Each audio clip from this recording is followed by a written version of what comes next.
never change his style. For the best quality, some reinforcement and backlining makes it all good. We have professional engineers with over 20 years of experience. So call us and we take care of your property with inspection, monitoring, front and small scale shows. Crystal Clear Sound makes it all good. Our prices are the best. Call us at 871-5212. That's 871-5212. Makes it all good. We make your events all Oh, devil. Remember Styles FM on social media. View us on YouTube, Styles FM Radio. Follow us on Instagram at Styles FM. Like Styles FM on Styles FM 961 on YouTube. Styles FM Radio. Styles FM 96.1. Hey, you. Yes, you. I'm talking to you. You got your Style of Android app, right? Yes. You got your Style of t-shirt? Of course. No, it's time to make you a run and beat the sun with your Style of job. Call your office at 876-518-2399 to make your purchase. Different colors are available for only $1,000 for a limited time only. Show your support. Be a brand ambassador for Style Nation. Don't be like the others. Who we talking? Oh, well.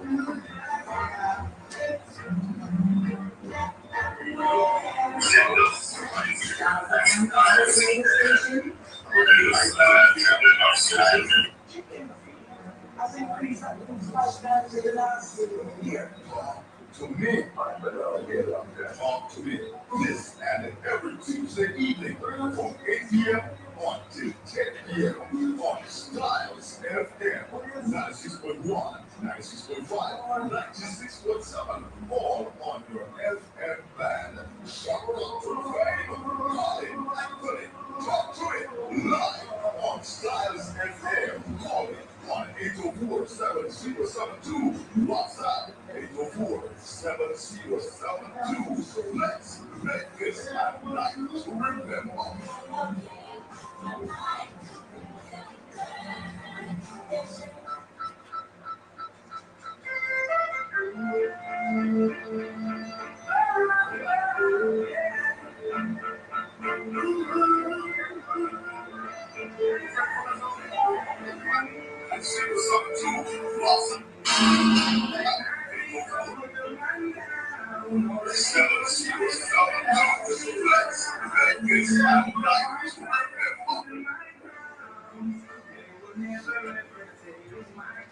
Oh, God bless.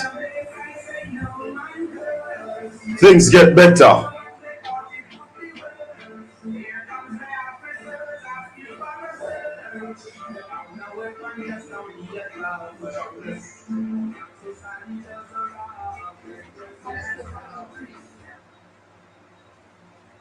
Good night, good night, good night, good night, good night, good night, and welcome, welcome.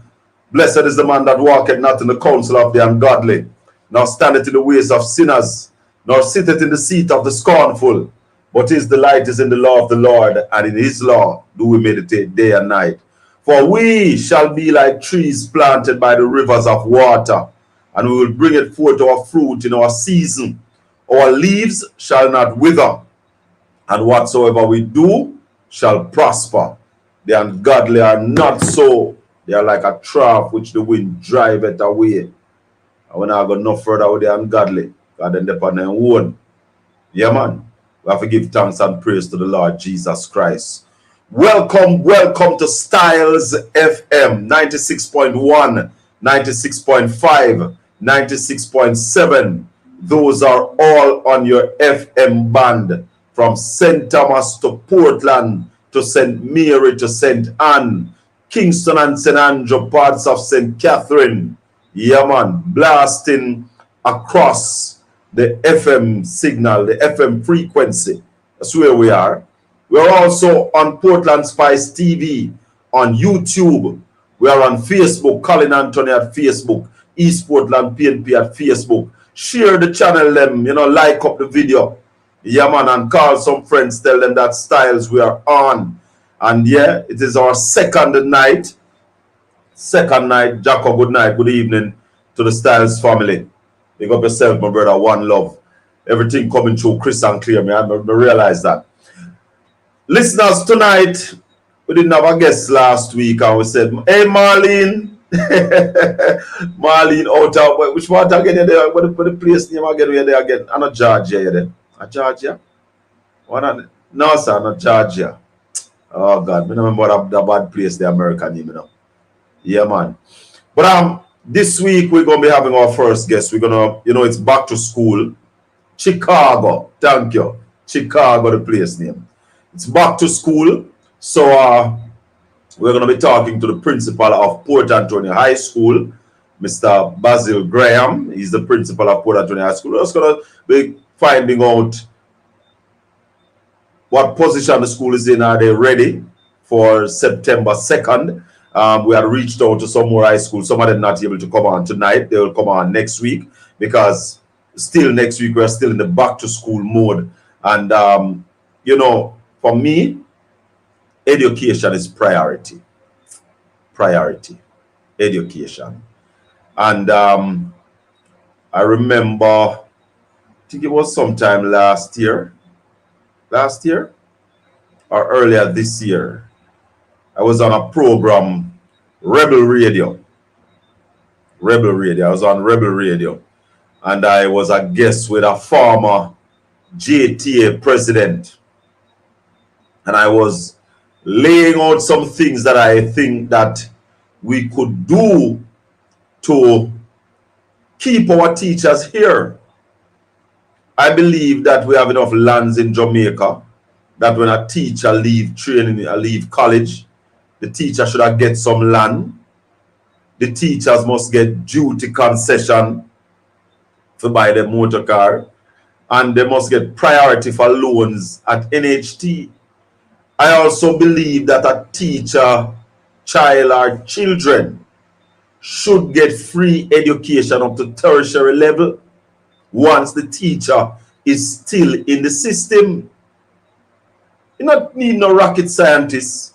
I mean, you might can't pay the lump sum where they want, but if you give them these kinds of incentive, because a teacher who have 2 or 3 kids and focus on those children, and as a teacher, as a trained teacher, you help your own to get to the level that they are ready for tertiary level education. They should have get it free.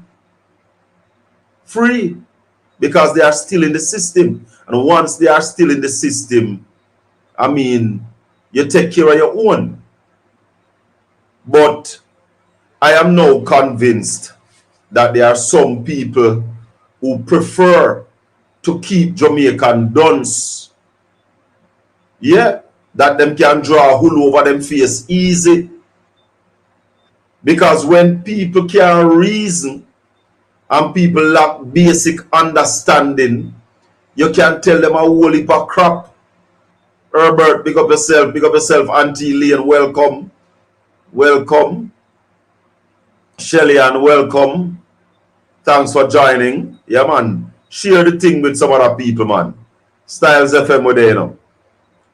So, some people prefer that people are illiterate, so them now go read nothing for themselves. Them now go research nothing for themselves, so them just come out and tell you all kind of crap. So at about 8:30, we're going to be linking up with the principal of Port Antonio High School to find out about the readiness of the school. Next week, hopefully, we're going to touch base with the principal of Titchfield High School. We want to touch base with the principal of Happy Grove. Yeah, man, big up Mr. Pang. And we are going to ensure that our Portland children get good education, And I keep on telling people, I am in this for a reason. For the people. Because I am of the people. Yeah, man. So, we're looking at the schools. We're concerned about our teachers' well-being. Because no matter how big the man be, the engineer, the doctor, the lawyer, the prime minister, his teachers bring us to where we are. So we have a teacher have to go the extra mile to get to it. And I can talk for myself. You know, I can talk for myself. One teacher actually have to play a number for me to get me to a level to settle down in a school. Made me into a prefect and president of the Student Council Association. To get me settled down, some people thought he was mad when he tried to do that. So, teachers are not ordinary people. But then if we treat them ordinary, them go and behave ordinary. And I like to tell people the story about the chicken and the eagle. Don't know if any of you ever hear the story. A man got an eagle egg and put it with the chicken egg them and the fowl, you know, sit on them and all the eggs hatched.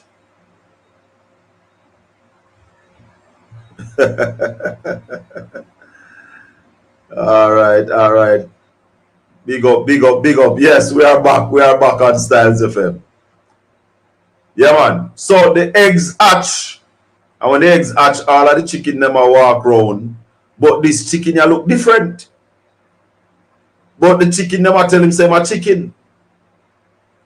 And growing up, he grew up, the eagle grew up believing that he was a chicken.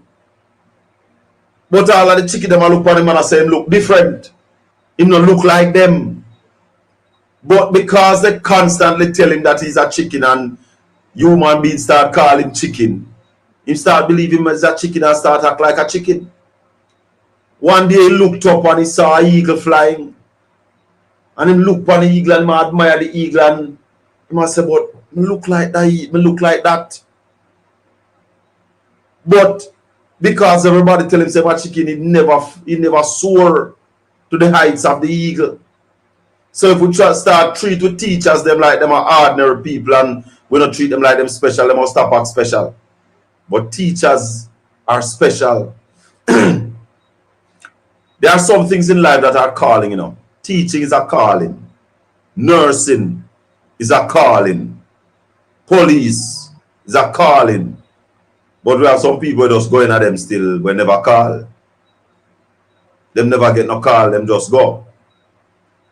But it is incumbent on a country to prioritize and be sure about the things that are priority.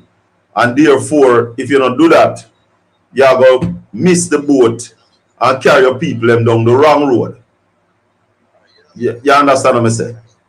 So therefore, we have to be careful on how we treat our teachers.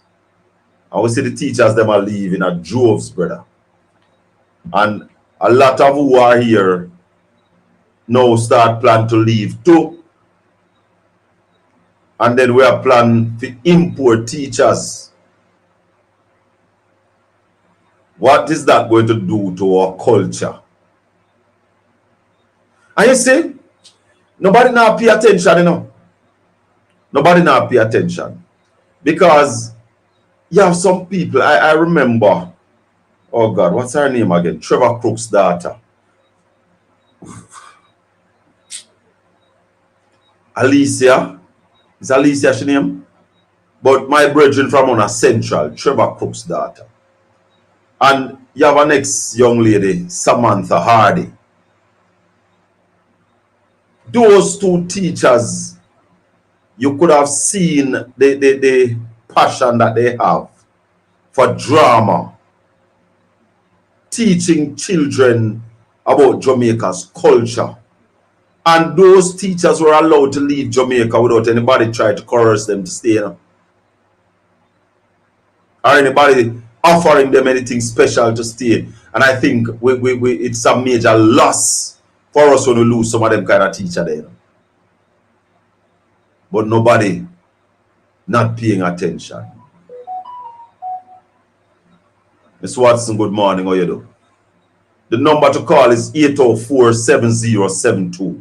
804-7072. That's the number that we use. And that number, you can call it straight and you can call it on WhatsApp. But we're not ready for no phone call yet. We're not ready for no phone call yet. Because we have to lay them things straight.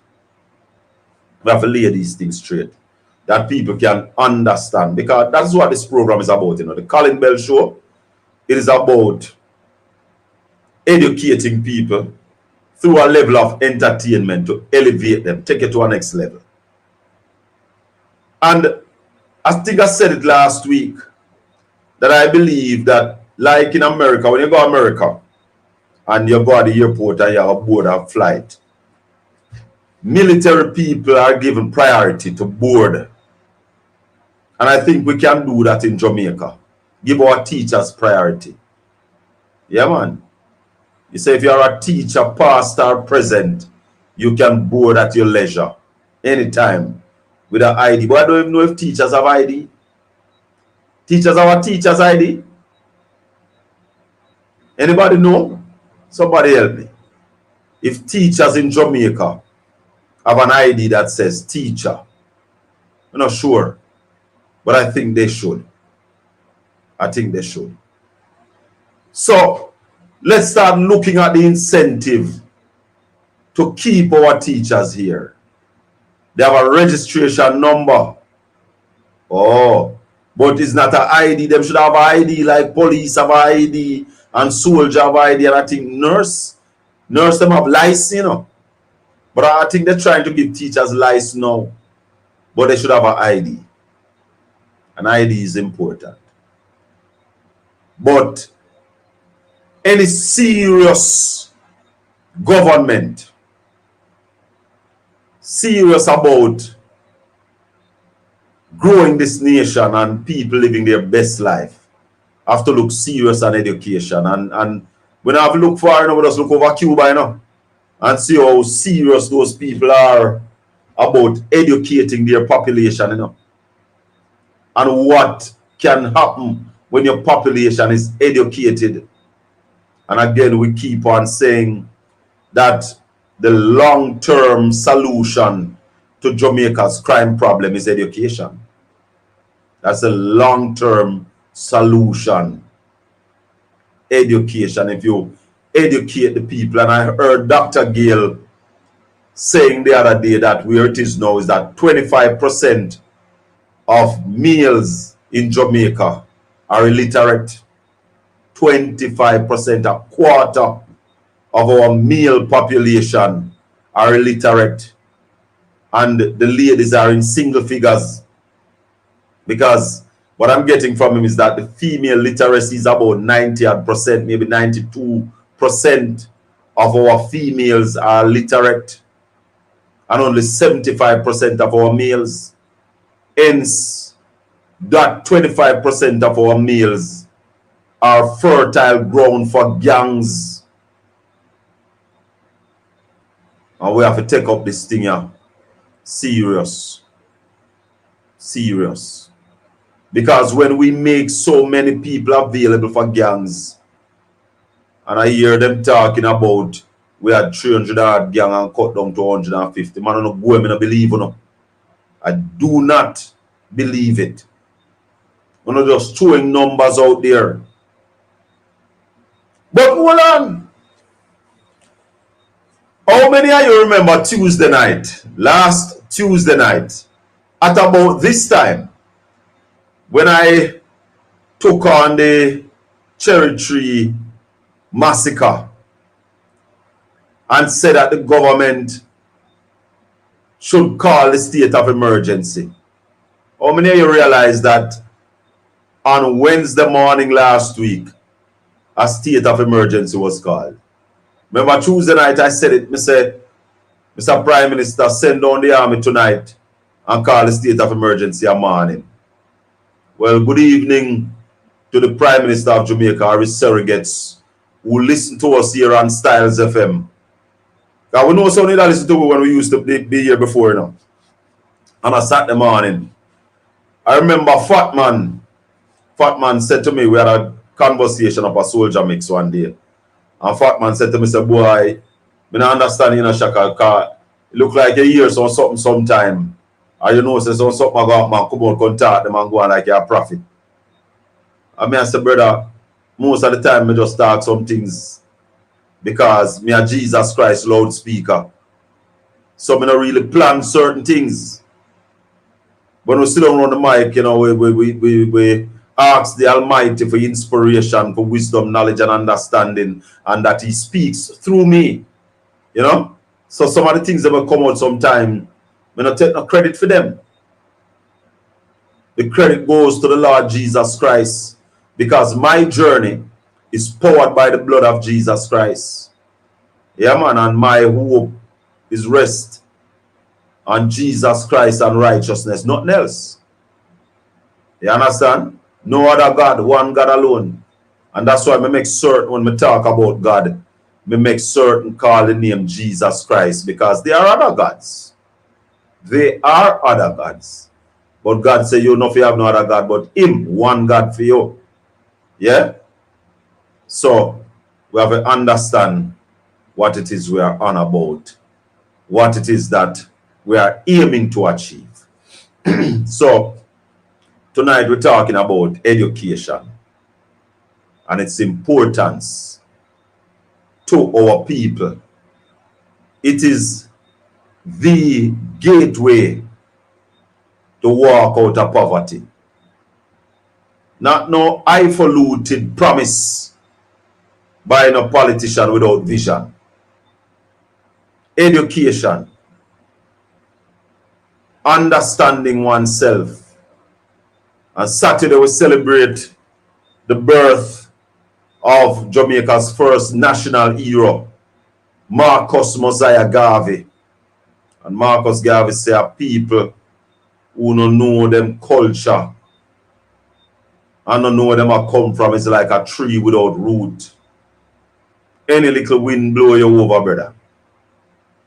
And some people don't like when we go back in our history and talk about the past. Some people don't like it. They're vexed. But if you're in journalism, history is one of your core subjects. You have to know your history. Yeah, man. And you have to enjoy history. Have you enjoyed? And that gives you the kind of understanding, gives you a foundation.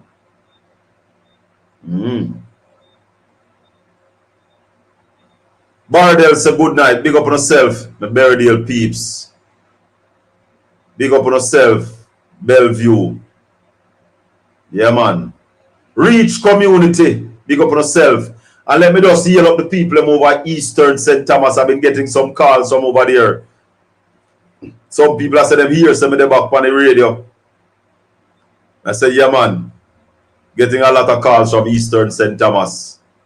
So, on the line up on yourself and come in on a Tuesday evening. Come in on a Tuesday evening, make we talk.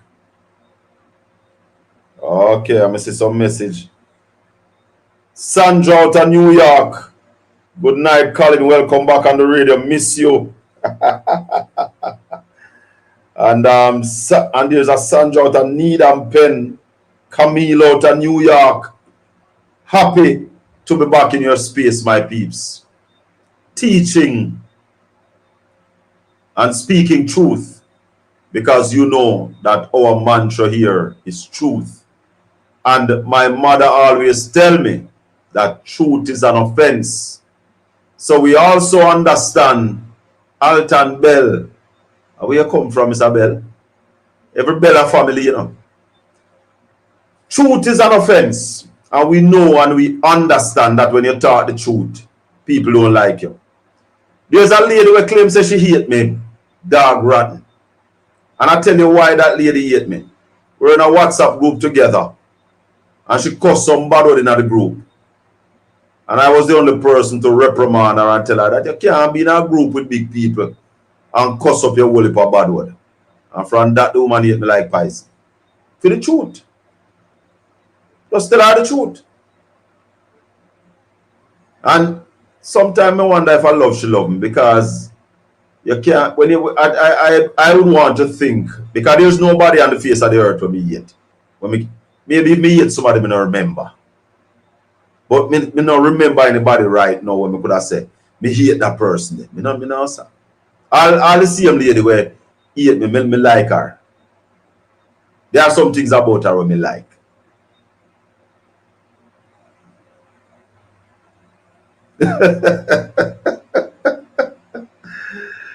Yeah. So when me I say is that we have to take the time, some of us have to take the responsibility to really talk up the things them. Because we have too much coward live our world today. You know? Like a Rasta man see me down at the river. But them watch car and them say, boy, Shaka, me like how you talk, you know. Me like how you talk and me wish you all the best of going on the politics, you know, because the thing need people like you. So me said to the man, so why, you know, join the movement and step out? The man said, boy, I don't want nobody kill me. Me say, but Rasta man, you afraid of dead? Me say, whatever you do or you don't do, you know, you're dead same way. Is one thing is guaranteed to man, you know. You are going to die. So, we don't know what some people afraid of. And then you have some big man who reach way up in age and still a tell lie. I mean, I say about you a big man, you not beg nobody nothing. Speak the truth. Speak your mind. Be afraid of. At this stage of your age, you hide the truth. No, man. We have to be solid and we have to ensure that we leave a legacy for generations to come. You know. Those of us who have kids and getting grandkids and great grand. As soon as we just left it for them that nothing happen, that them come suffer like how you suffer. Suzette Simpson, big up.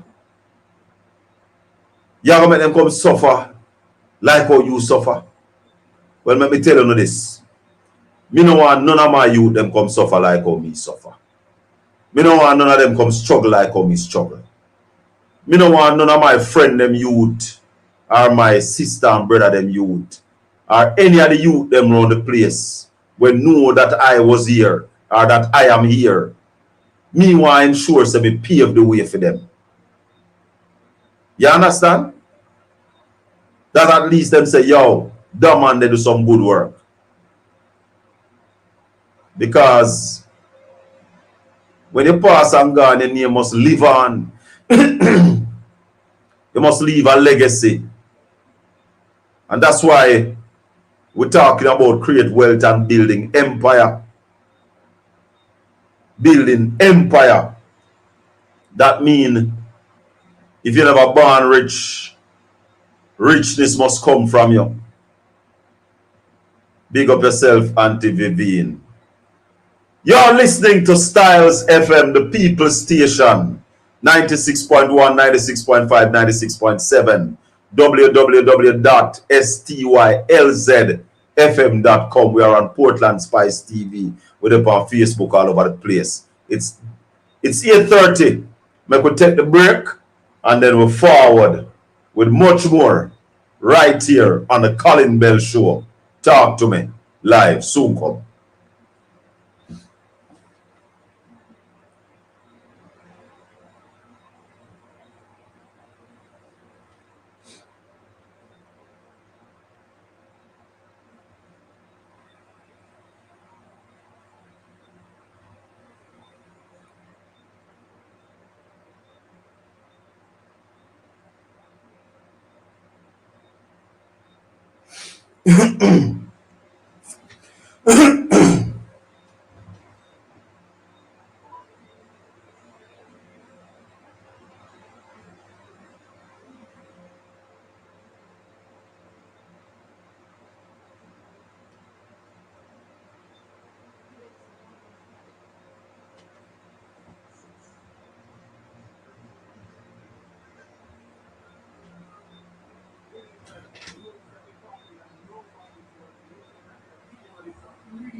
Not? I try to call Sir G, but now I get to.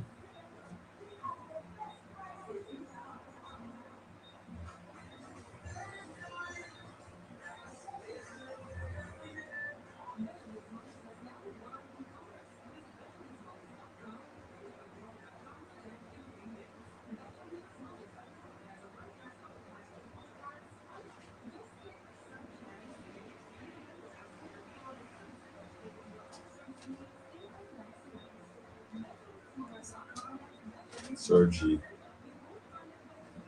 I'll get to try and on WhatsApp. Sir G, which is Basil. We are try Colin. Obvious.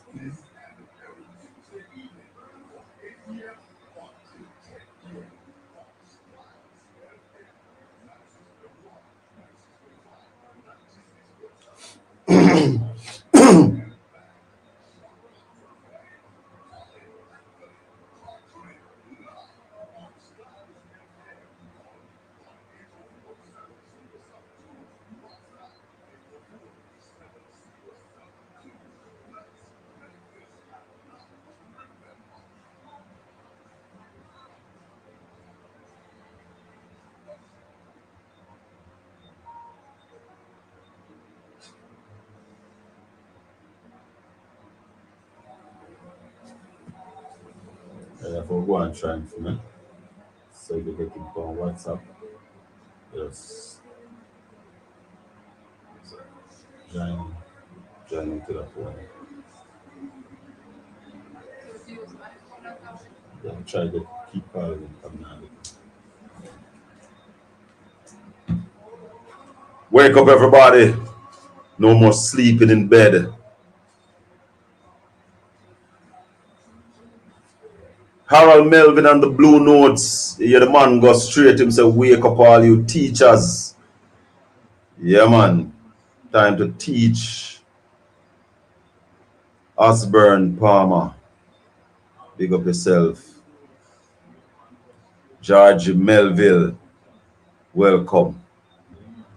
Mrs. Francis, I don't understand you. I don't understand you. We're trying to connect with the principal of Port Anthony High School.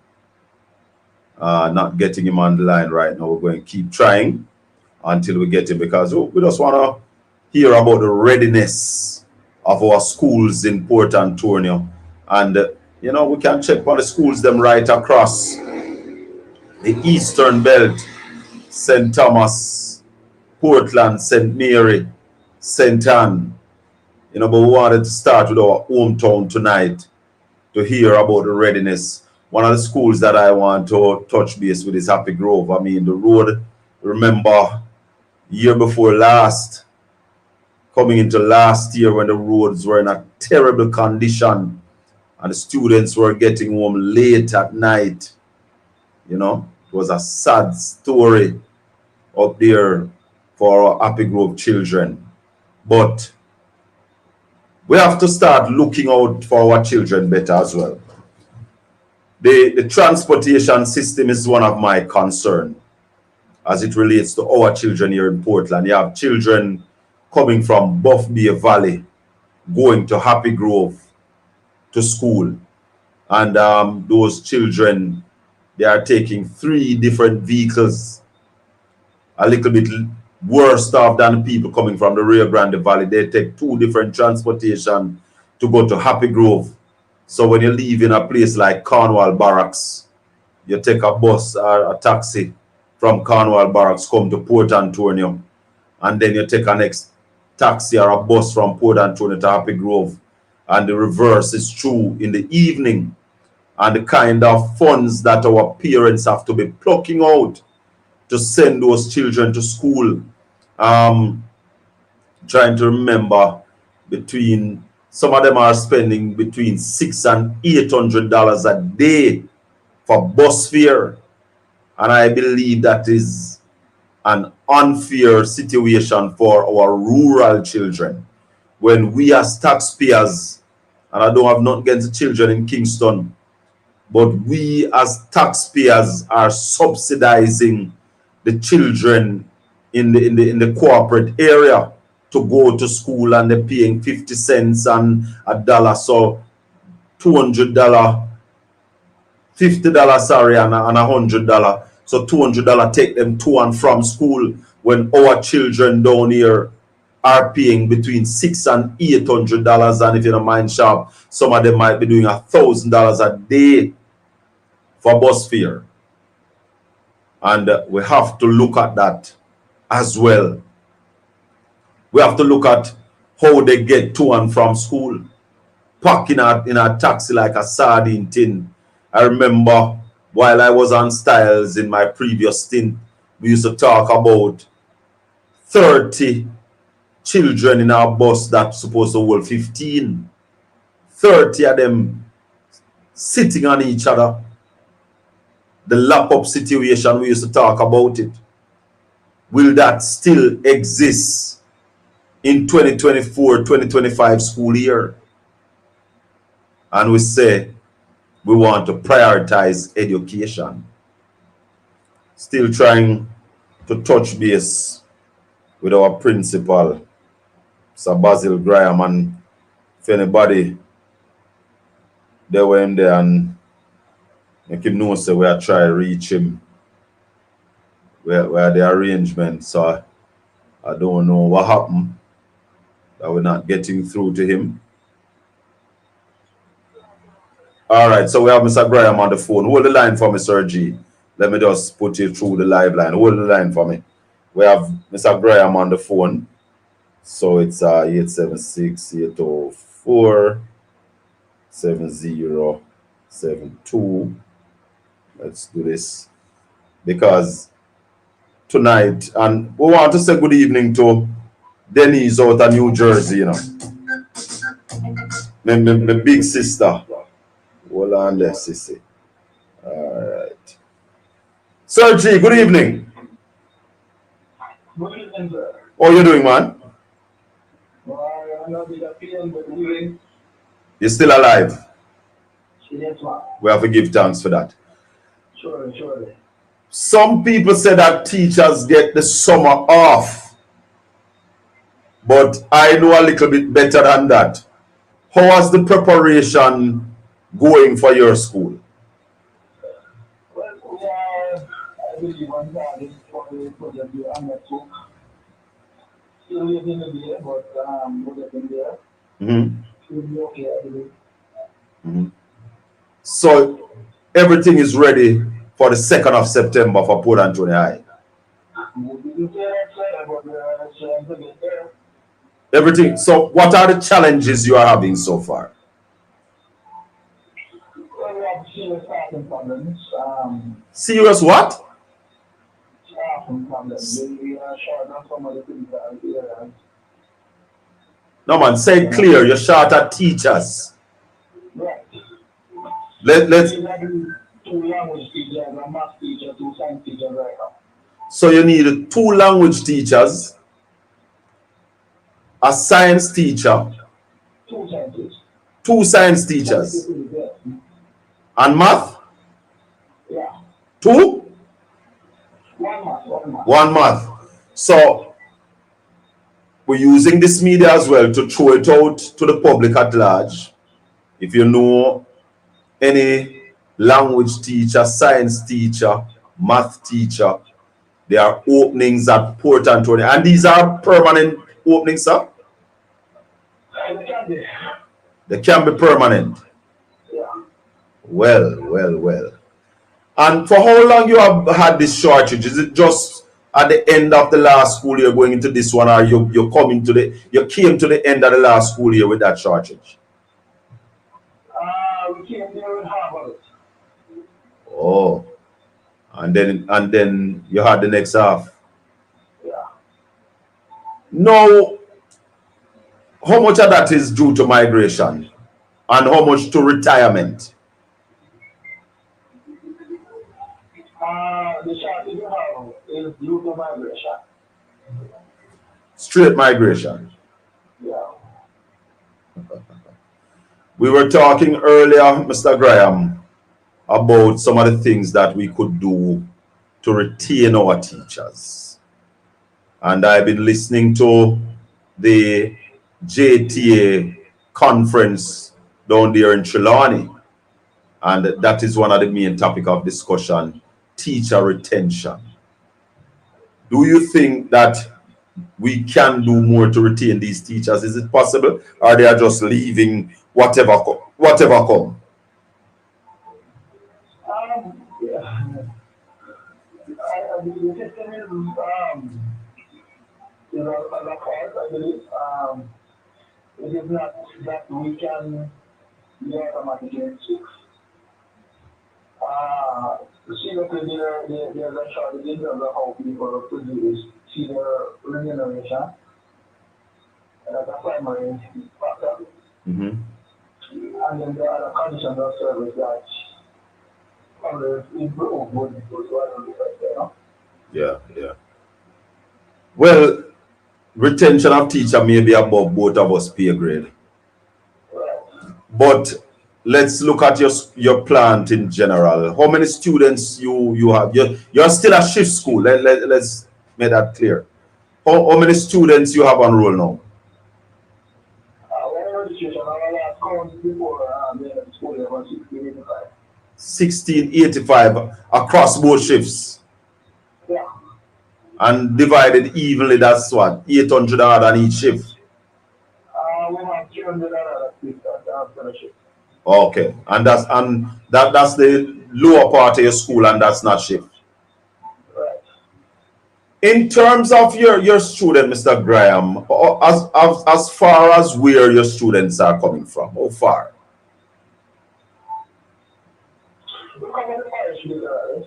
You cover the parish. Any coming from out of the parish? Yeah, we are covering from Sydney. Transportation. What kind of transportation challenge your students are having? I think people from the country have challenges in terms of movement and time of movement. They have to be very early out and they think. There are some of you there, so that's dependent on the work and security forces and the number of license carriers and the number of seats on the road. And how does that, you think, affect their learning, if it does, any at all? No, there is a lot of times. When you lose that time, there is no making up just so. Mm-hmm. So that's a serious factor. Any solution to address those problems? Well, increasing the number of seats on the road does help. So that is primarily the way to go. What about the cost to get to school for some of your children? It is very turn and what you can tell that I would have everybody. Does PATH assist with transportation? Yes, they do. They do. Is it adequate? I wouldn't say that at all. You don't think it's adequate? No. Mr. Graham, one of my major concerns is the way how children in the rural area are treated as it relates to transportation, and children in the corporate area. The children in the corporate area get subsidized fares, unlike the children in the rural area. Is there any way that a JTA, a principal association, could make representation on behalf of these students? I don't really understand the powers, but this is a free market. The opportunity is there. Mm-hmm. So yes, we can always say, and there are some persons who are not going to afford use of one location, but some are related, some are not. So there's just the opportunities that are around, so we can all the subsidies given. You don't have to serve everybody, but the critical area is more the field that way. Let's look at nutrition for our children. The PATH program deals with some level of the nutrition for our children. How is that at your school? Yes, sir, they are adequately treated. We have support on that line and they are encouraged and they actually benefit, yes. Is it everyday meals or Yes, it's everything, yes. everyday meals nowadays? Yeah. That is a good thing. As it relates to your plant itself, what are the challenges you are having going into the new school year with the plant itself? There's always challenges for furniture. There's the number of students per classroom. We are in the town, we are at the transition point, so I'm not much of a big students. Mhm. We have small recreational areas, and so those challenges are just perennial. Any way we can assist in sorting out some of those issues? Didn't get that. Any way that we can assist in dealing with some of those challenges? Well, the plan is to build a campus to alleviate some of the space challenges. So that is in train for not big for a while now. Okay. So you're looking at Not the more real ones, but it's somewhere else. you're looking at more buildings or something like that? Yes, sir. There are supposed to be some classrooms built and all of that. At campus, at the fellowship campus you're talking about. Yeah. Talk to us a little bit about your sports program. I have a lot of interest in sports and our children getting a fair opportunity to excel in sports. It is a means of making a livelihood, not just running up and down anymore. Talk to us about your sports program. Well, we are a small program, very small program. We are under the CWD media funds, and we have the talented coaches that will be able to assist us in the development, but there's that incentive that is necessary for it to take place that is really, really short. Mhm. We do really never well at the things we try to do, but the limitation is really finance. You went to Penn Relay last Yes, school sir. year. Was that the first time the school participated That's in? the first time we went at the benevolence of Mr. Paul Miles, who funded the trip. So somebody personally funded the trip. Yes, sir.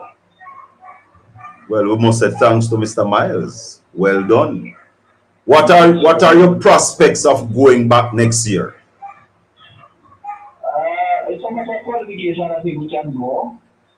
We will have the talent, so we'll need the funds. Mhm. So you have a track program going on, but not well funded, you are saying? Yes, sir. We will fully short of funds. What about the football program? Well, that is also in need of assistance. We lost our coach to one of those coaching schools. We have reverted to other coaches who we believe also have the talent and Mhm. assistance. And the ability is to move them as well. Mhm. But again, we are short of some of the things that will make these things work better for us. Portland's a very talented parish, very talented sportsmen, but it needs a kind of support that is not in hand.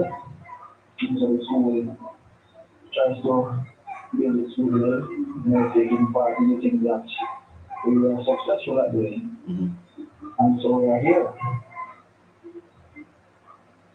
What about your cricket program? Yes, quiz is a very expensive sport. We still play.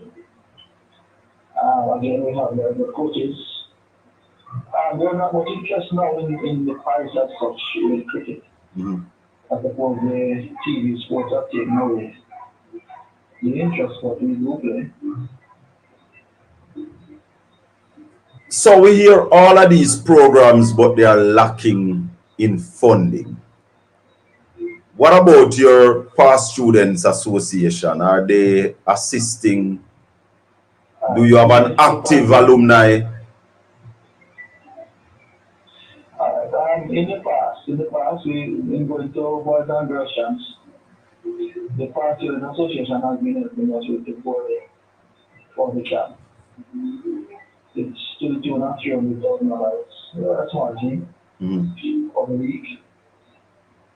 The body has serious, has been galvanized seriously, found, and we have gotten benefit from that initial movement. We have replaced $500,000 staff that is critical to the operation and the technical department. Wonderful. From the students just before the exam, so it was very timely. And they are coming to assisting us with the other programs, and the individual programs, the sports programs in the future. You know? Yes. So we're looking forward to that. Definitely. We're calling on all the alumni because, I mean, if we are really serious about education and serious about being our brother's keeper and ensuring that the next generation is better than us, then we have to also contribute, and we can't just sit down and leave it to government and say government must do it. We have to play our part in advancing. I remember, I think it was 2 years ago that we just giving us a contribution, and at the time, the only contribution was about that program. Oh, gosh. Well, we try to do the best we can do in assisting our fellow men because, as I said earlier, that education is the long-term solution to Jamaica's crime problem, and I make no bones about that. And if we don't educate our people, it's going to get worse. I don't know if you're aware, Mr. Graham, that there's a research that says that 25% of the males in Jamaica are illiterate. I would be surprised. I would say functionally literate rather than illiterate, but to include illiterate, I would agree. Right, 25%, and the ladies are at 92% literacy. What is going on with our boys? We have cultural problems. We have cultural problems. There is this idea that women know better than men in the tertiary level. But then there's another idea that a lot of the women that are at the tertiary level have been funded by some of the women who are working and have that culture themselves. We have been, I'm not saying we know things to men, not to put them as one or have the best. But we have given the opportunity to those who think sporting these actually take better use of the opportunity in both. So there are men who are also making strides. Of course, yes. Yeah, and we must reach out. In terms of the school year, Mr. Graham, what about, we have heard over the years complaints about books not readily available. Have you gotten all your textbooks for your students going into the new school year? The answer to that is no. I don't know that we have always ever have gotten all the books we need, but we get books periodically through the year and we distribute accordingly. There's never a day we have all the students have all the books that they need. That's an ideal situation. It is not there. But in terms of how we distribute, we have everybody benefiting and so on. So that is how we have, and the government has made an effort to give us the e-books that will make it easier for our many students around being up in our world. But then there are the cultural problems associated with that, and we have the PhD and that sometimes. Yes. You know? So efforts are being made along those lines, but as I said, we not to give everybody everything as is, and so we have to make those that we have and distribute how we can. Sometimes we use classes, so the students will train in the classroom, and when they get there, they have access to it. As it relates to the funding from government, is that forthcoming in time for the beginning of school? There's a formula that has been utilized to distribute funds to school. And this year, and effort has been made to make sure that we are funded to set up and start with our schools. So there's an adaptation that has been made to move in, to be good, to be better. Yes. And so all the things that we have undertaken that we would never be able to could do now. And so, it is dynamic, it is never enough. And let me put that up front, the cost and how we are getting the terms that fund, it is never enough. We don't get enough to do all that we can or we should. Well, all that we can, we do all we can, but not how we could be elsewhere. So the funding we could do better with. We ask parents to contribute. It is not a compulsion. The compliance is very low. The narrative that should support that is not what we expect as schools in general and mine in particular. Mm-hmm. But we still try to give the exposure as is necessary. It is unfortunate that this is the situation in terms of the minds of the people. And I'm sure that President schools and in terms of support will be better with their support, even if it does not directly to them. But we just have to see how well we can have and use the government's funds in an efficient and way that we can produce results that we can see and has been the case over a number of years. Let's talk about discipline. Final question I want to ask you about discipline in your school. How is that going and how you're managing that? Um, we are a regular school, we are not really high school, and the perception is that we will have troubled students who are literate and who are up in fight and arms and are not seeing the benefit of education as we ought to have been established in mind that there is lack of parental support for the students who are actually not engaged with the system the way we all have to have them, that there is the structure, the support structure for them in the school does not get to them with the level of the appropriate time, so that it takes too much time. All the time is not enough within the hours of school or the structure to have them benefit in the way that we want to have them at the end. For example, we have smokers who are distracted and don't come to school and but the parents are engaged, but they don't spend the time or they don't have the time or they're reaching out a little bit. We don't have the students who are suffering in that way focused on school. There are those who are, when we find them at school to be very indisciplined and other conduct that we find that is the same at home and the parents are coming to us for assistance. Wow. The programs are we are short of the requisite skills that will be able to assist. That means guidance counselors and deans of The guidance discipline? counselor is only one aspect, sir. Right. The troubles and the focus and the guidance counselor, yes, that will help, but you see, the other part of the guidance counselor is not going to be able to look at that to do. Do you have And psychologists and psychiatrists coming into your school? yes, that's another request. The region has that psychologist. The region? Second? The region of one? Yes. Psychologist, yes. I think we're the only one so far. And your region is what? Portland, St. Mary, St. Thomas? That's region 2? Yeah. Right. Yes, yes. And so when she's there, and the social workers there, and the guidance counselors in the schools, you can just imagine, sir, that it is not enough. But we want, hold on, Mr. Graham, hold on for me. We want to wrap up with you, but we're going to ask you to hold on. Let's take the break. Colonel Jacko, let's take the break, and we'll come back and wrap up with the principal of Port Antonio High School, Mr. Basil Graham. Mr. Graham, hold on for us. We'll soon come back. Okay, sir.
Wake up, everybody. We're using this Aral Melvin and the Blue Notes. I think Teddy P is the lead singer on this song, you know, waking up everybody, no more sleeping in bed, no more backward thinking, time to move on ahead. We're talking to the principal of Port Antonio High School, Mr. Basil Graham. So, Graham, welcome back. Thanks for holding. Yes, sir, I'm still here. All right. So, we were talking about discipline, and you're saying that some of the pieces are not there. Continue to talk to us about that. Yes, sir. You know, the gap between secondary level school and primary school it can be elevated by reading levels. You know, and Yes. when a child who is not at the required level or prepared enough for secondary education finds himself at that door. They do everything that they can to avoid that challenge. And in so doing, there are many other things that they get involved into. Yes. You cut a class when they cut a class with a friend or someone like a black mind, and therefore you find something else to do. You may not be on the compound, you may be elsewhere gambling, you may go to a game store, you may actually be hiding out at home in your village. There are so many things that happen, and this is not limited to boys. So they sound that way at first, and so that's the first challenge we have. Mm-hmm. And then to for them to focus on what is there's a seem paradigm shift into how we relate to authority or other figures. Yes. You know, people look at the response rather than the stimulus. And so, you know, people are bashed for responding in a particular way rather than to look at the particular situation that exists. I think not to say that the other responses have been kind and generous. Also, yeah, just as in the part of the society, we have some of it are really supposed to have or a different form of socialization. And so, you know, when all that comes together in a school, and we say school is not coming in the society, they are going to have problems. Yes. And then you have a frustrated parents who probably are frustrated with the child at home or a situation that they use at school, or the school itself, based on what they are experiencing with the school and the application of the fact that this may just end up being a situation where it escalates into um, undesirable situations. And you know, the good is like angels from community to communities and from student to student and from year to year we find that boys are a bit more fun and their responses to each other. They make it into a fight and that's it. Yeah. But if the females will linger and you know, you'll hear grade 10 that somebody did something at grade 8 and it was something else at grade 9 that brought it up at this time in grade 10. So our coping skills and our respond to you know differences and the level of intolerance too may makes these things more detrimental at school, and so we do all kinds of things, you know. And then there are personality clashes too that even in this situation. So teachers who are in this vineyard are they're very frustrated at times with the situation that they face Do you and believe how the students respond and how they prepare themselves and you know but it has to do with focus from home and focus at school that would make it better. But some persons just do not have the skill. If you were not able when you were a student, it would be like unlikely that you were not a parent and therefore the situation keeps repeating itself. do you believe you have enough tool in your toolkit to deal with indiscipline in your school? At our school, I have to be thanks on my staff, you know, sir. My staff is really a committed set of persons who come there ready to give work and to share. You know, there are problems at times, but for the most part, we're good. And they don't run away. I don't have a serious attrition problem. We have this now, but it is not a perennial thing for us. Mhm. And we have to understand when persons have their own financial situation to take care of. So I give my staff full regard in the way they go about treating this and helping our students, and they can see the growth of the school over time. And if you leave me by my say for myself. Yeah. But the tools that we use and the tools that we are using, we have been using them efficiently. Are they sufficient? No. Woefully short. And that is where we have the challenge, sir. There are some things that we're not ready to do. My board chairman of 12 years was not the first. His idea was to expel a student at first effort. And so we have always tried to work with them and try to get from them what we do wrong. But sometimes, you know, a person sees somebody being worked with and feels that the person is getting away and feels that if you treat with them, or they can act with impunity, or they know somebody that is more than treating this way, and they don't follow the fact that they are in the system of remediation before and over time. And so this idea of unequal treatment because it is affecting us personally. In the same way you see it happening in the society, happening at school, and so we have these challenges. It would be good to have our students focus any one day at school, but continuously doing it. And that is why social programs that we embrace and the good programs that we participate in aid us to reduce some of these kinds of things because they eliminate, mind you. But it does help us to reduce, and so we will try to continue to do them. And of course, we give exposure in those areas. But then in doing so, we try to use your academics or your regular effort as a student to make a determination into how we expel you or we use the funds that are given to us by Mr. Miles or the government or any other relevant person To who is assist. there. But some persons feel that that should not be a measure. People should just do what they want. There is this idea that everybody wants to be a teacher, so some people be criminal and some people want to be a footballer, so let them be a footballer. We're not stopping them at all. But But we're saying that while they're at school, school socializing in more than just football. And the other skills that you get from school will help you more, even if it is football that is your effort. I'm just using football as an yes, example. yes, yes. You know?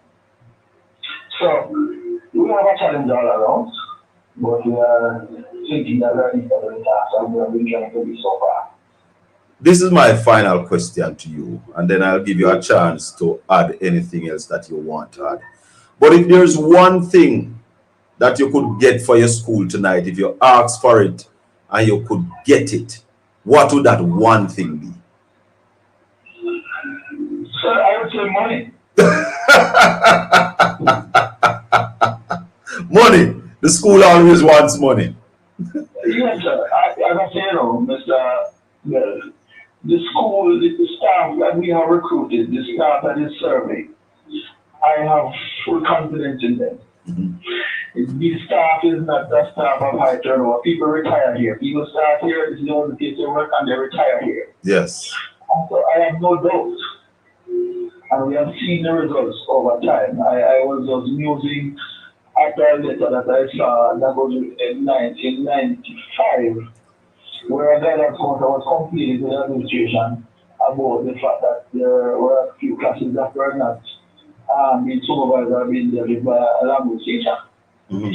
So it is one of those From the we are at the 90s. place that we are at now. Yes. You know, people are not afraid to say, look, we're not going right, and they're encouraged to complain.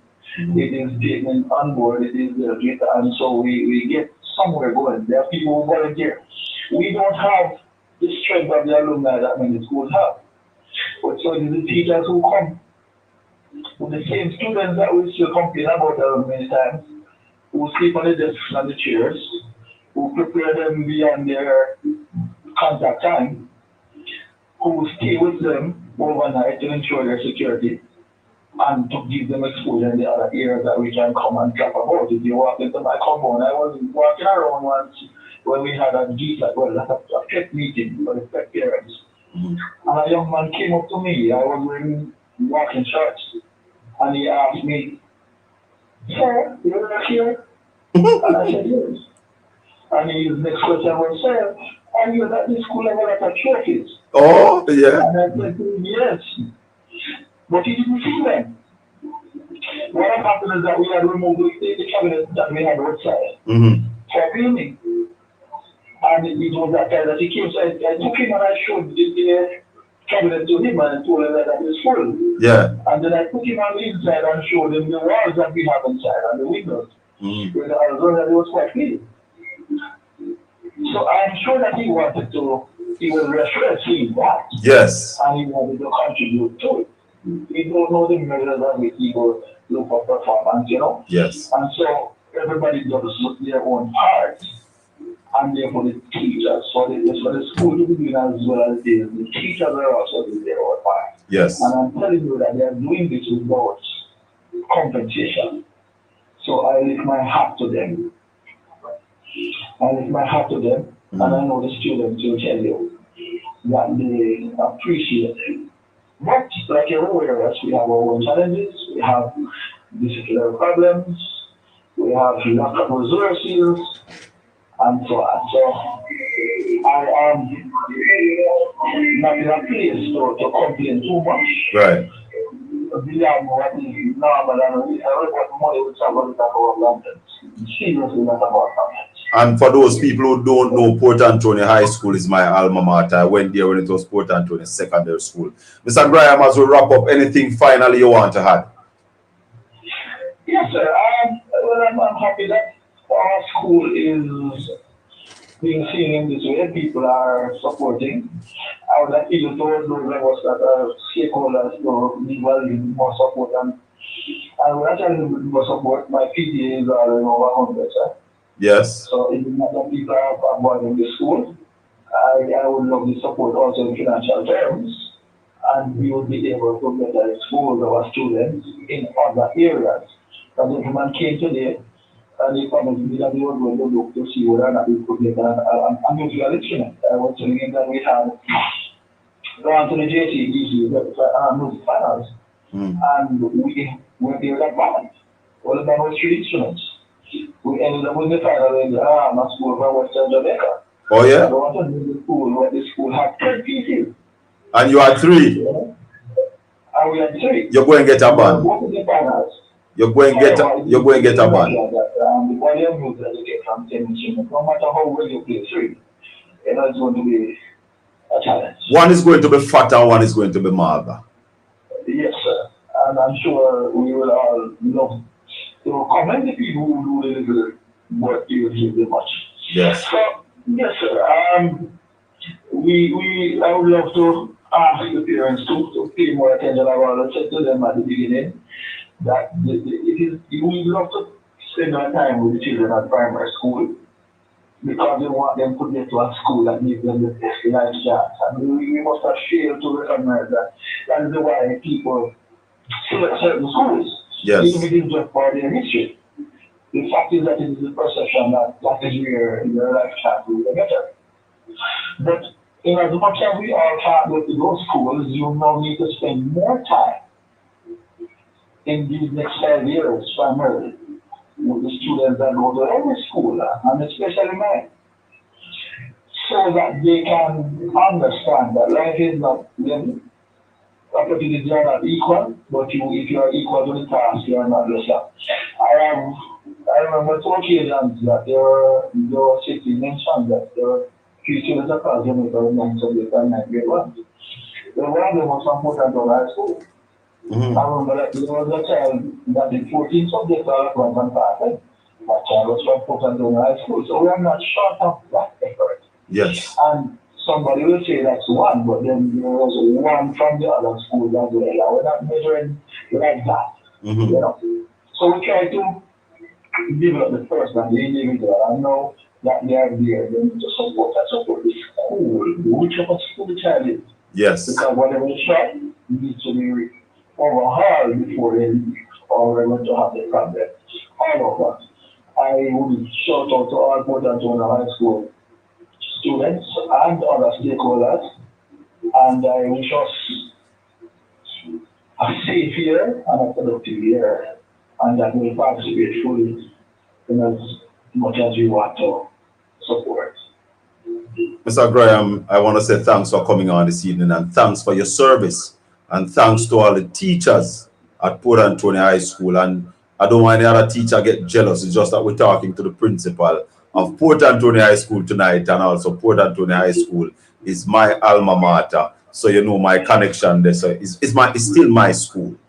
So thanks again, Sir Graham, for your service. Thanks for coming on tonight, and we wish you all the best going into the new school year. And of course, I can tell you that you now have an active past student association, and we are going to be doing as much as we can to see the school going forward, full speed ahead. Yes, sir. They have come on board at a time that has been so timely. You know, it is a God stroke. We needed that. We needed that $500,000 son. Yes. At the time, exams were here, and we had no funds, nowhere to get it. So I'm sure that we have come together at a point in time, and if they have supported in this way, we would love them to continue as they are coming in, and I'm sure Port and John High School will do much better. And I can tell you that from that effort we still have some money left in the kitty. So there's more to come your way. Thank you, sir. Blessings. One love. Principal of Port Antonio High School, Mr. Basil Graham.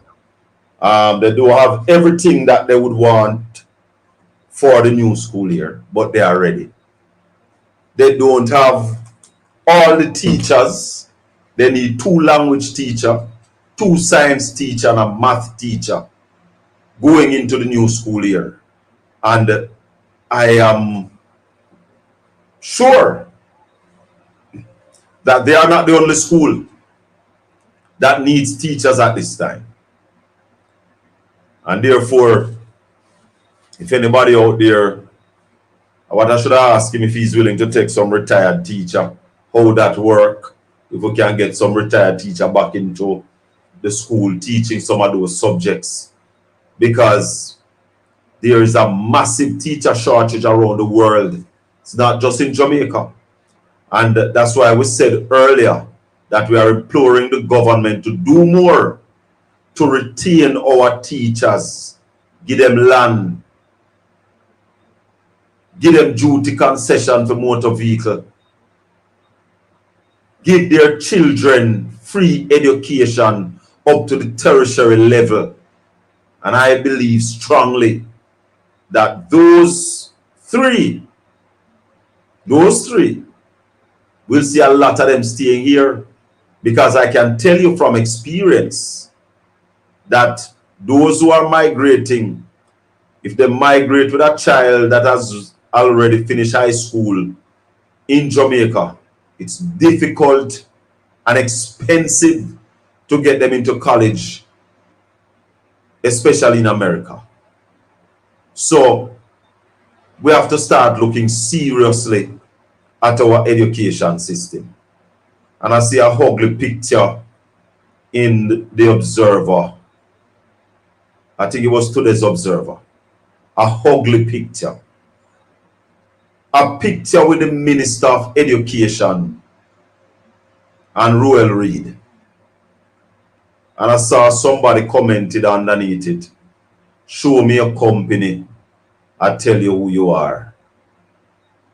I'm saying to the Minister of Education, be careful.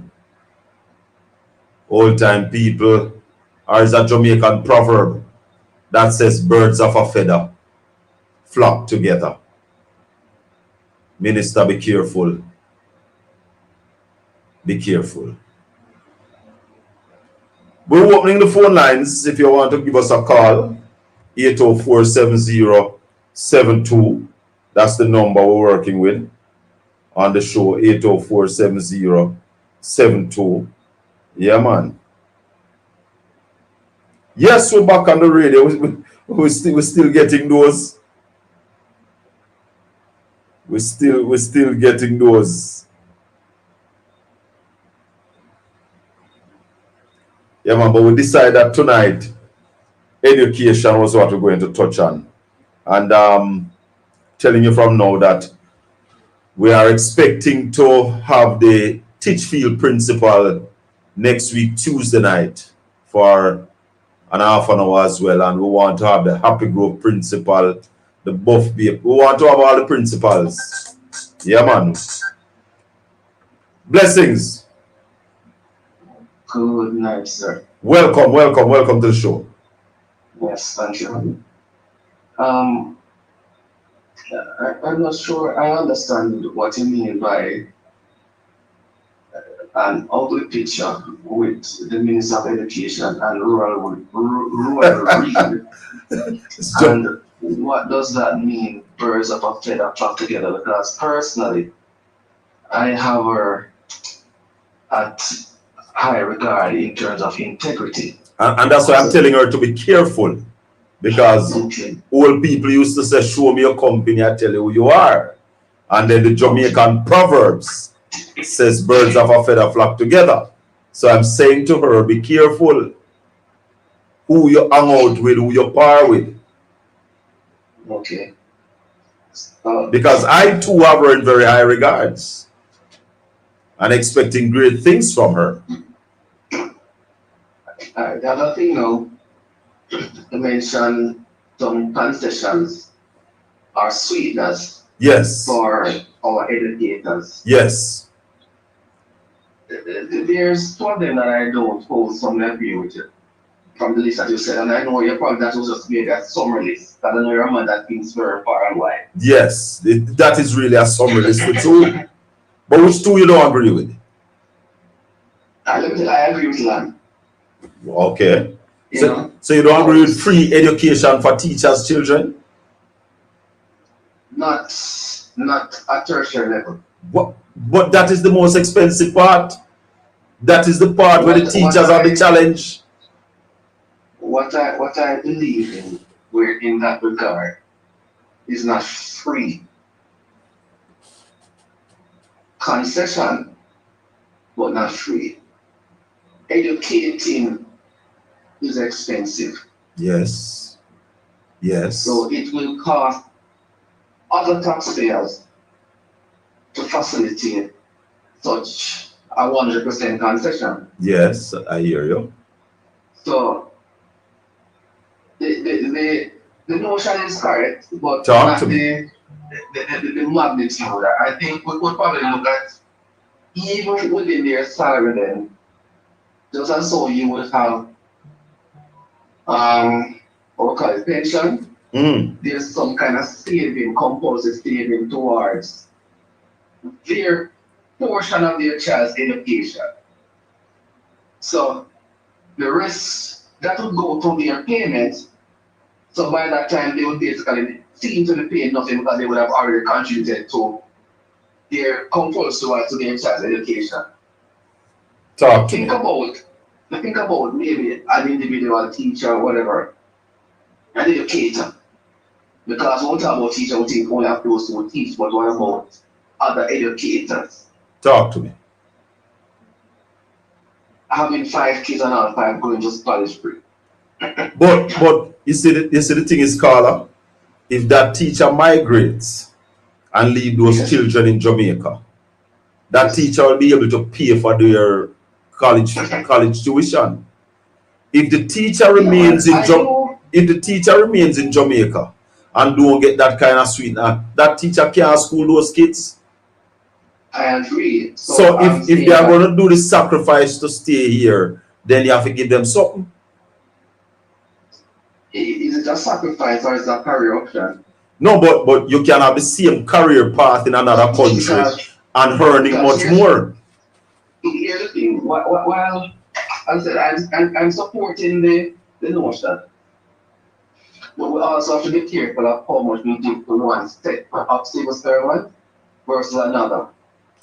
A teacher So called me Saturday morning, and the teacher said to me, when you look at the salary review that the government did, teachers yes, came out the worst. it's highly possible. And you see, I made which is something I do very, very, very rarely. I made a post on my status recently and I said in it that the cost of living is influenced by how you're living. You have a point. Yes. Now, some of the times it is what affects us most, and that's why I'm saying I agree with that. We give them land, which means that you give them a means for to provide shelter. Right. I am not wholesomely agreeing with giving them concession for a car. What I would say, make means of transportation, improve means of transportation for all. Well, listen. Because remember, I know, Mm. as I said, your cost of living is influenced by how you're living. To some extent. Now, some persons might want a class, some person might stay within a certain means. Because profiling, individuals have their own way how they want to live. Colin, let me ask you to Yes. hold on. Let's take the final break for the show and wrap up with you when you come back. But think about this. There are people who are suffering who can't find a pound of rice for dinner. So their cost of living is not dependent on how they want to live. Soon come back. Agree. Let's take the break. Soon come.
You see, we have to wake up the people. I will pull back on the concession for motor vehicle. But you see, the free education for a teacher's child, I now pull back on that, Carla, because let me tell you something. It is sad for a teacher to teach for 10 years, 20 years, and then that teacher child end up with a student loan around the child's neck, teaching for little and nothing in Jamaica. I not backing off on the free education for a teacher's child. Welcome back to welcome back to the show. This is the Colin Bell Show on Styles FM. The views expressed here are not necessarily those of Native Broadcasting, but those of the host and the callers. Thanks for holding, caller. Go ahead. Yes, sir. Well, what I'm saying, I am for concession in relation to the child at all levels, tertiary. So free, and then when you tertiary level, there has to be, because tertiary education is very expensive. I am sure.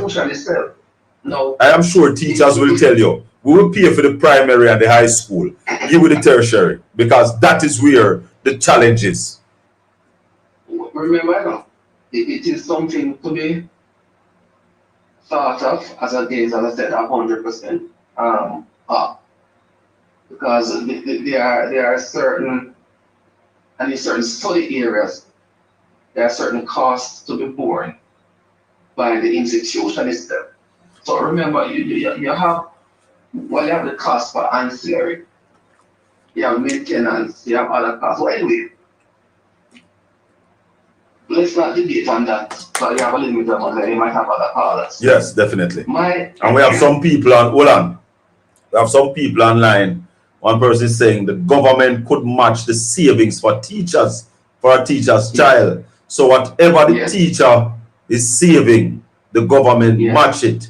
That can be done for all public sector workers. Oh, this person is not just saying go for teachers, but all public sector workers could I get that? Agree. Is something to be thought. Steve Dunkley is saying that I'm a product of free education. Long live the memory of Michael Manley. Go ahead, caller. Yeah, about 2 years ago, I was approached by an individual who was involved in coaching at one of our high schools in Portland to contribute to some football, etc. I said to the person, yeah, man, no problem. And I started to make some phone calls with a person who I know overseas who would gladly contribute. But I also said to the person that, you know, I know you're talking about one school because the interest is with one school. But what I found with Portland, and I can only speak for Portland, unless I'm probably in the East there. After within the zone and you go to interzone, you start to face more difficult teams. And I think we probably, however, wanted the customer, I think Humphrey wanted the customer before, right? No, man, none of our schools have won the customer. We got to the finals. Yes. Finals, yeah. Teachfield went to the finals. Compre got to final, Teachfield got to final. Yeah. But we never win. No. And those are years apart. Yes. Pay them time and then juggle on them time. Yeah, but Teachfield went final and a color, you know, recently. Maybe within the last decade, Teachfield got to the final. Okay. Now, I said to him, boy, it would be good if the sportsmen and the principals of the schools within Portland come together and develop a football program that is a vigorous football program. So when it comes down to time, I know that some of us have to go to St. Elizabeth and some other parish to play a week on some football camp. Yeah. So one team. Yeah. Then develop the football competence locally to an A standard, right? played a lot of football with some tougher teams then. Let me tell you. In terms of local teams. Because right now you would have Tinga FC where going good. What the name? Progressive. Progressive. Yeah. Right? However, if you feed one school, what are going to hire alone? Players are well nutritious and nutrition and then eating well and discipline you not eat well, put you not eat well, prove you not eat well. When Portland in the high school play them and beat them and when they got interzone, they don't play against stronger team, they don't develop that competence, hopefully, tactically. Yeah, because they never get the kind of competition going there. Locally, exactly. But you know what is my vision, Carla? And this is something that God spare me life and continue give me the health and the strength, is to form a Eastern competition before the beginning of the DeCosta Cup. That during training in the summer, we have proper competition that get our players up to that standard that you are talking about to go into the DeCosta Cup, because I want to see one of our school run a easier win the DeCosta Cup in my time. Yes, sir. One of the things, because what I realized is that, because when I spoke to the individual, and then after that I called a few other persons who are coaching, and it was more of their team. Yeah. And so, that is the approach that's been taken, and it has not worked. Try something new, try a different approach, because I guarantee you, if you can develop a strong East football culture, program within the next 3 years. Yeah.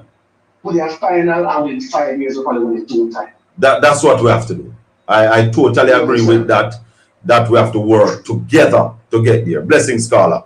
804-7072. You can call me straight. You can call me on WhatsApp. It's 20 minutes going up to 10 o'clock. And I like that discussion a while ago, because, as I said, I have a vision to start a competition with our schools in the summer, leading up to the beginning of the DeCosta Cup. So give our teams around here that much sharpness, yeah, that when we get to interzone round and the semi-final and the final, we are sharp. We would have gotten to that level of competition and the practice. We have much time under our belt, you know, because, as I said, I want to see one of the schools around here. Even when I sent them a school, and I really want to see a Portland school win it first, you know. But if I sent them a school win it, me still have a feel good. Because no school from the eastern side here has never won the DeCosta Cup. I don't think we ever won the Ben Francis Cup either. Not sure about that one day. But I'm sure none of our schools have won the Costa Cup. And I believe that we can.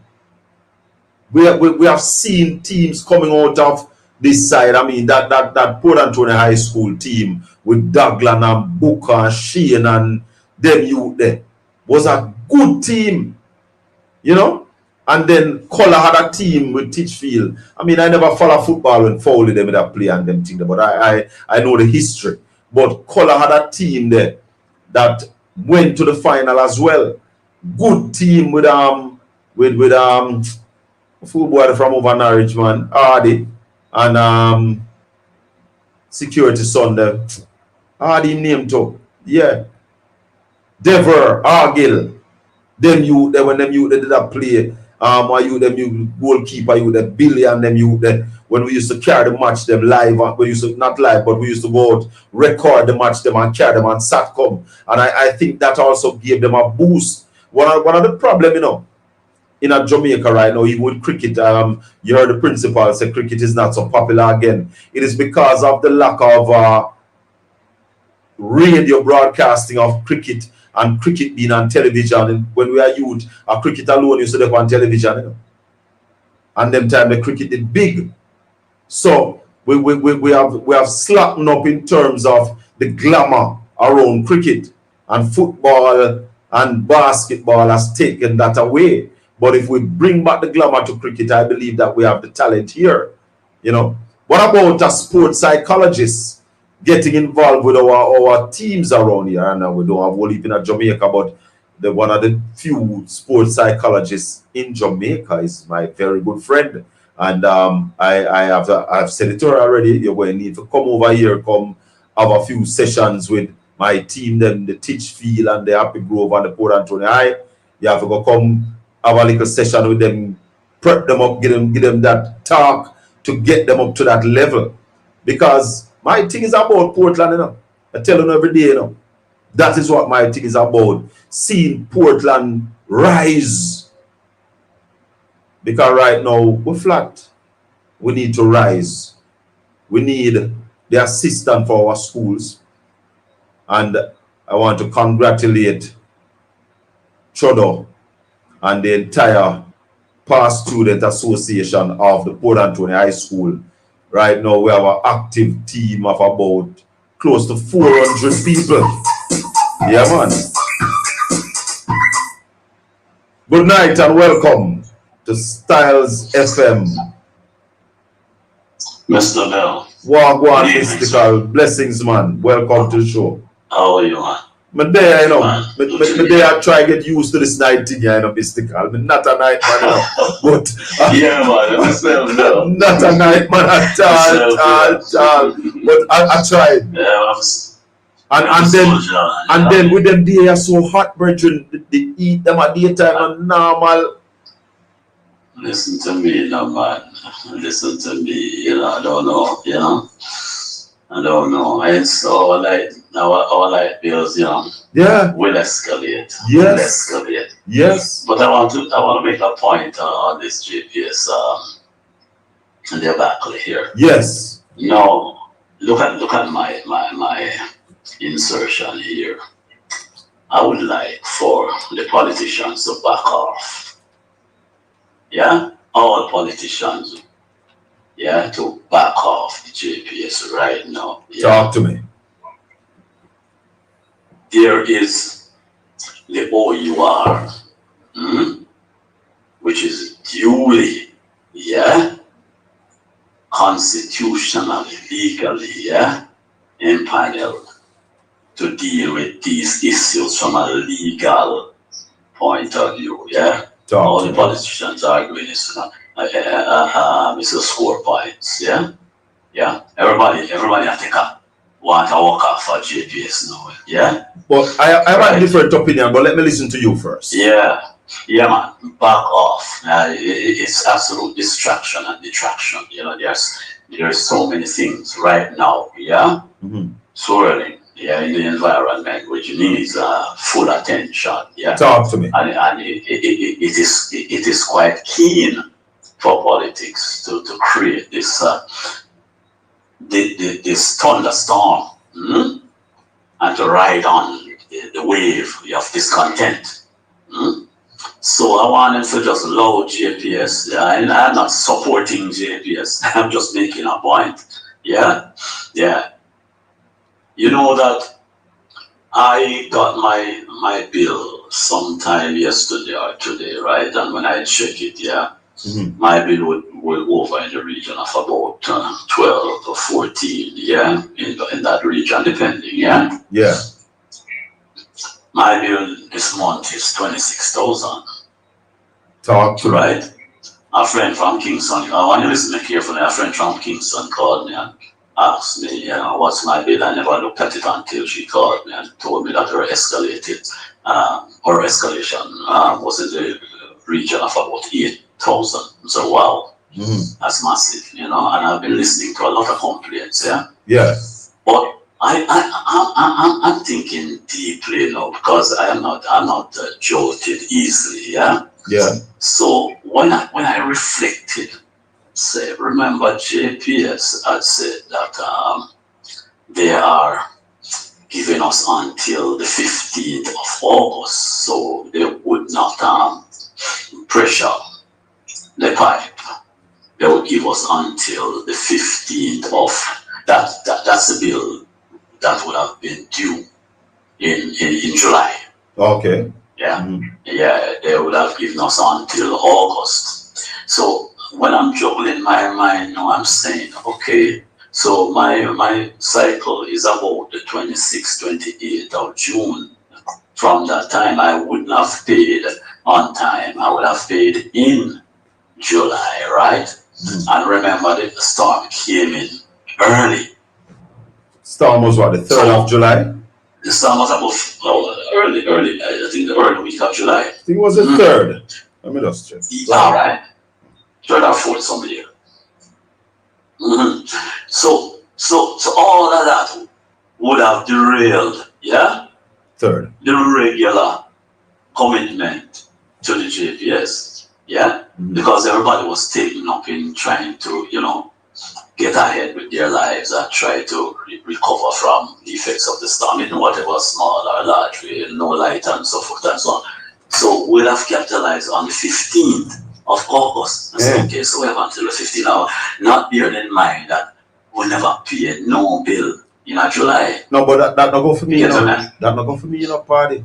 No, my bill, hold on. Sure. My bill would normally come to about 16,000, and I get a bill for 40,000, I'm paid that I have one next one now for 20,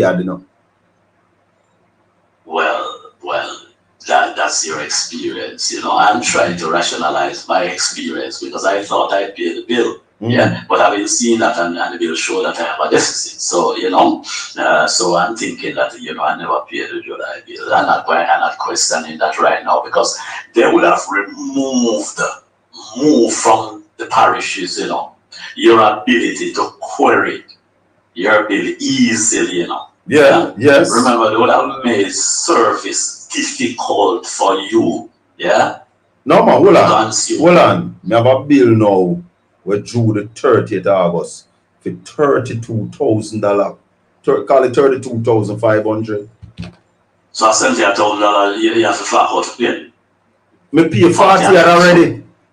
In July. Then in July, somewhere down there, I pay a $40,000 bill. And I have a 30. Then, but must. Me I comply, but me I go complain. Yeah, but because maybe what happened to you in Shaka? You must have run your jerk fest across the road and connect to your place, so you have to check out that. But that is not the jerk festival venue light bill. That I'm a house light bill. No, man. Me say your house have the power the jerk fest. It looks so. It looks so. Yeah, man. And unfortunately, I don't have a air conditioner at home. Brother, I don't know. You have to really be. But hear my views. I'm just trying to look at it from different perspectives. I'm not giving them a buy, look at it. But hear my views. You said the government to back off. I have a problem with that because government still have a 20% share in GPS. And yeah, I know. About GLP and GLP, No, but me understand you. For low GPS, but hear my thing. I have a serious issue because it is my view that from early in the piece, the government should have gone in with GPS. It shouldn't be the government versus GPS. It should have been a collaboration with the government and GPS because there are still people in St. Elizabeth who are not back on the grid. And I was just told this evening that there are people in Westmoreland that are still not back on the grid yet. Yeah, man. And therefore, a lot of people are not looking at GPS the way I'm looking at it because electricity is also a national security issue. Yeah, I'm agreeing with you on that point. And therefore, it cannot be. I think every time I hear the government start beat up on GPS, I say, watch these people who are mismanaging the thing. It shouldn't be a fight between GPS and the government. The government from the storm done should have called in GPS and said, come for this period of time, we are working together. Yeah? Yeah, man, this is politicking me at about. So the government is doing a whole heap of politicking. The opposition cannot be talking. It's one government at a time. And I think the government has dropped the ball as it relates to GPS and how they should have worked together. The government mismanaged the whole thing, and what we have is a minister who believes in bullyism and trying to bully big bad JPS, and therefore there's an all-out war. That should never be. Wrong approach. That's what I'm saying. And the people are suffering for that approach. You're not supposed to be there. OUR should be there. OUR must have the power, must have the teeth, to create the result and create the result. Government have 3 people on JPS board, brother. The OUR government, So exactly. It is. And they must power the thing, They must power the thing. Politicians will do politics, So they must power the thing together. And he's saying my mother have 1 fridge and 3 outlets. 3 outlet lights only run at night. Only have 5 indoor lighting, which she turned them off when she going to bed. And her bill is $29,000. Yeah, and that's why I'm saying, OUR must get on to it. $29,000. Something has gone awry. Something has gone awry. Yeah, man. Something has gone awry. Whole thing went out of the way. Something has gone awry. Something has gone awry. Yeah, man. Something has gone awry. We hear the Prime Minister over Portland, they talk about him dream to Portland, brother. A dream. Port Antonio. A dream, and brought in someone, an architect with renown, who have designed this and that and whatnot, and to create some amount of money spent on infrastructure spent from Kingston to and he made the most road. Hey, that is the most disgraceful and dangerous statement the Prime Minister has made. From Kingston via St. Thomas to Portland. And then hold on, when he made the statement, I was looking at him and he looked for me. And you're ball out now. I know when I talk the truth, some people cringe. I did cringe because the Prime Minister was lying. So I did cringe. If that represents the greatest spend on infrastructure via road, man, no money has been ever spent on infrastructure in this country. The road from Negril, one road under PJ Patterson, the road from Negril to Port Antonio covers all of the road that the Prime Minister talked about and left from Negril to Port Antonio. So I don't know what the Prime Minister talking about. It's an absolute disgrace. The road from Kingston to Port Antonio via St. Thomas. Absolute disgrace for a road that is said to be in a state of rehabilitation. Alright, so we know that some might damage on a St. Thomas. Some might damage a Mansion Hill too, Some might damage, you whole life damage, some might damage. Damaged infrastructure, damaged infrastructure. And this is not any observation, which has even a tinge, a tinge of politics. Well, he saw it. He saw it, and he did say that it is in the contract period, so the contractors then go have to fix it. Rubbish. But one of the things that I was saying to people, that you cannot be building an A1 road with 2 inches of asphalt. No, you can't be building an A1 road with Jamaica. You can't be building an A1 road with a kind of skilled labor. And you're not putting in a sub base. The road don't have any sub base. And I tell people. You expect that when people are not to build a farm road. I said to Portlanders. I said this to Portlanders. We saw the road from Negril into Bryant's Bay. We saw that road built. And we saw the kind of sub base. We saw the preparation work. But when the man dig this road, they're not mystical.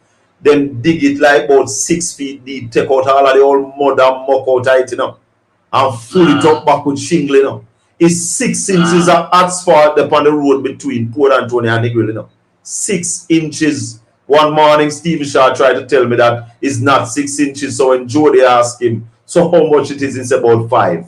So Jody said that not far. But remember we have been speaking about this from Saturday. Yes. And we have speaking on this, Yes. from before it reached this level. We have been speaking about it, and we pronounced from then that the road will not last. Remember? Definitely, we did. So now that we are talking, and now that push come to shove, nobody can say we attack after the fact. We said these things before.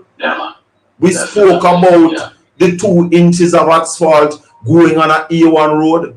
We had problem, we had issue with that. We spoke about the fact that there was no sub base, because some place, when you look at a place like a Long Bay, them just put back asphalt on the existing piece of asphalt already there. Because the government had cut the money that was allocated for the road. That's the problem. I want to read a message from Dennis before we go. Dennis, how you doing? Dennis said our government is redirecting the blame.